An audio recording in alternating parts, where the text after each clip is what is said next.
مصلح عبادت پر آپ آتی تھیں تو آپ سے ایک ایسا نور ساطع ہوتا تھا، ایک ایسا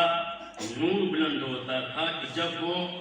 آسمان تک جاتا تھا تو فرشتے اس نور کا طواف کر دیا کرتے تھے، اس نور کا طواف کرتے تھے۔ اور آپ کے القاب میں سے ایک لقب محدثہ ہے۔ محدثہ کا مطلب یہ ہوتا ہے کہ یہ وہ ذات ہے جو ملائکہ سے محو کلام ہوتی تھی، اپنے زندگی میں شہزادی ملائکہ سے باتیں کیا کرتی تھی، یعنی وہ یہ ذات وہ بابرکت اور باعظمت ذات ہیں کہ جس کے بارے میں بارہا آپ سے بیان کرتا رہتا ہوں۔ حدیث قدسی کے جملے ہیں جس میں خداوند عالم اپنے رسول سے مخاطب ہوتے ہوئے یہ فرما رہا ہے، لولاک لما خلقت الافلاک، کہ اے رسول اگر آپ کو پیدا کرنا مقصود نہ ہوتا، آپ کا پیدا کرنا مقصد نہ ہوتا تو لما خلقت الافلاک، تو میں اس دنیا کو اس کائنات کو پیدا نہ کرتا۔ اس کے بعد حدیث قدسی آگے بڑھتی ہے، ذکر ہوتا ہے کہ لولا علی لما خلقتک، اے رسول اگر علی کا پیدا کرنا مقصود نہ ہوتا تو میں نہ آپ کو خلق کرتا نہ میں اس کائنات کو خلق کرتا۔ حدیث قدسی یہی نہیں رکی بلکہ آگے بڑھتی ہے،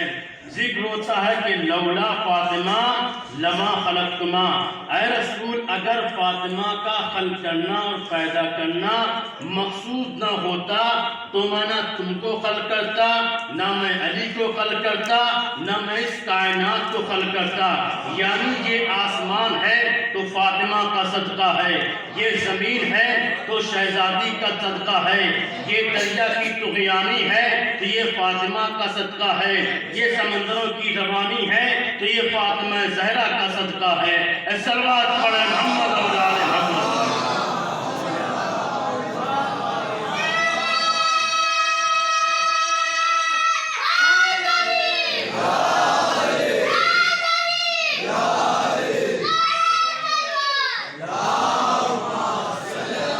محمد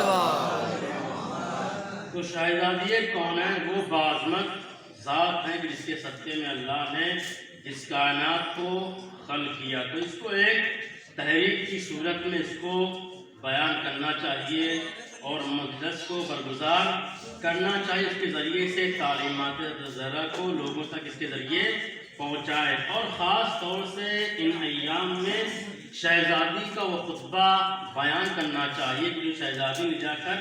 دربار میں خطبہ فدقیہ آپ نے دیا ہے، کیونکہ اس میں شہزادی نے صرف فدق کا بیان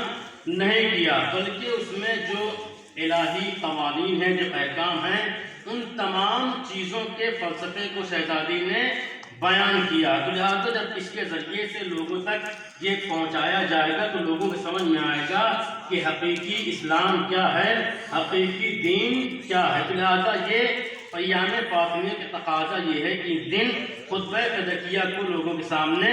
بیان کیا جائے، کیونکہ اس خطبے میں شہزادی نے توحید کے فلسفے کو بیان کیا، نماز کے فلسفے کو بیان کیا، روزے کے فلسفے کو بیان کیا شہزادی نے، اور زکوٰۃ کے فلسفے کو بیان کیا، جہاد کے فلسفے کو بیان کیا، والدین کی اطاعت کے فلسفے کو بیان کیا، صلہ رحمی کے فلسفے کو بیان کیا۔ اب یہاں پر جب شہزادی کو معلوم ہوا غاصبان فدق نے خلافت کو غصب کر لیا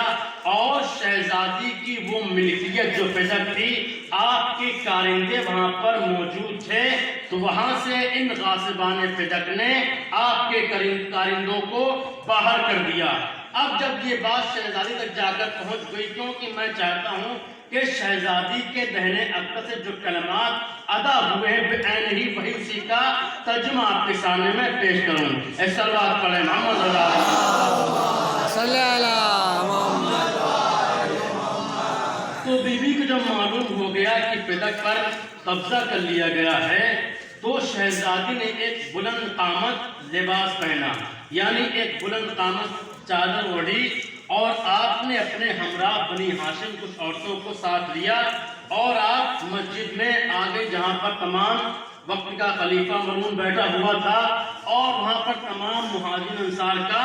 مجمع تھا، اب جب شہزادی وہاں پر پہنچ جاتی ہیں تو آپ کے درمیان اور لوگوں کے درمیان ایک پردہ آویزہ کیا گیا، ایک پردہ ڈال دیا گیا تاکہ شہزادی پردے کے پیچھے جا کر کھڑی ہو جائیں۔ اب جب شہزادی جا کر وہاں پر کھڑی ہو گئیں تو شہزادی نے ایک آہ لی، اور ایک ایسی آہ لی جس کے ذریعے سے جتنے لوگ بھی وہاں پر موجود تھے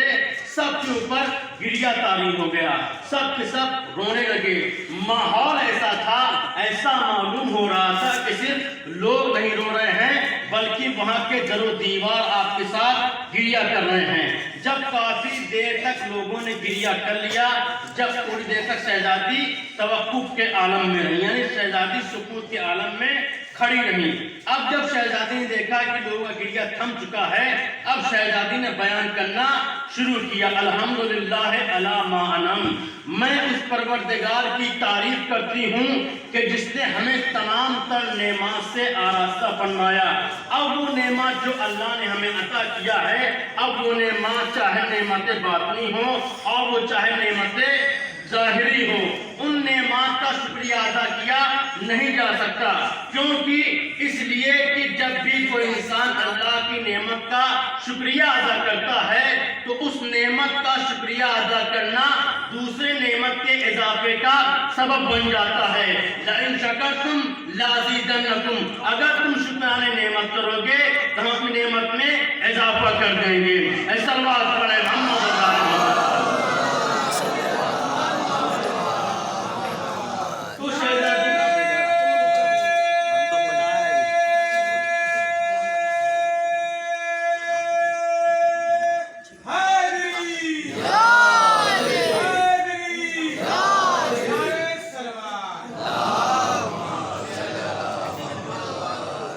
الحمدللہ علی ما انعم، میں اس پروردگار کا شکریہ ادا کرتی ہوں کہ جس نے تمام تر نعمات سے ہمیں آراستہ اور مزین فرمایا۔ اس کے بعد شہزادی نے بیان کرنا شروع کیا، اللہ الہ الا اللہ وحدہ لا شریک لہ، یعنی میں گواہی دیتی ہوں کہ اس کے علاوہ کوئی معبود نہیں ہے اور اس کا کوئی شریک نہیں ہے۔ اس کے بعد شہزادی نے کہا کہ میں گواہی دیتی ہوں اشہد ان محمدً عبدہ و رسولہ، کہ میرے بابا محمد ابن عبداللہ اس کے نبی اور اس کے رسول ہیں، اس کے بندے ہیں۔ اب اس کے بعد شہزادی نے اپنے بابا کے مبعوث ہونے کے فلسفے کو بیان کیا کہ کیوں اللہ نے میرے بابا کو دنیا میں مبعوث کیا اور دنیا میں بھیجا۔ شہزادی نے کہا کہ اللہ نے میرے بابا کا انتخاب اسی وقت کر لیا تھا کہ جب دنیا بھی وجود میں نہیں آئی تھی، یعنی اللہ نے عالم غیب میں ہی میرے بابا کا انتخاب کر لیا تھا۔ اب یہ صاف صاف ان لوگوں کا یہ جواب ہے جو کہتے ہیں کہ پیغمبر 40 سال کے بعد منصب نبوت پر فائز ہوئے، تو شہزادی یہ بیان کر دینا چاہتی ہیں کہ میرے بابا اس دنیا میں آ کر منصب نبوت پر فائز نہیں ہوئے ہیں بلکہ دنیا بھی وجود میں ہی نہیں آئی تھی، میرا بابا نبی تھا۔ اور خود نبی نے کہا وَكُنْتُ نَبِيًّا وَآدَمُ بَيْنَ الْمَاءِ وَالطِّينِ، میں اس وقت بھی نبی تھا جب آدم آب و گل کے درمیان تھے۔ ایسا بات پڑھے محمد اور آل محمد۔ تو اللہ نے میرے بابا کو اس لیے مبعوث کیا کہ تاکہ تم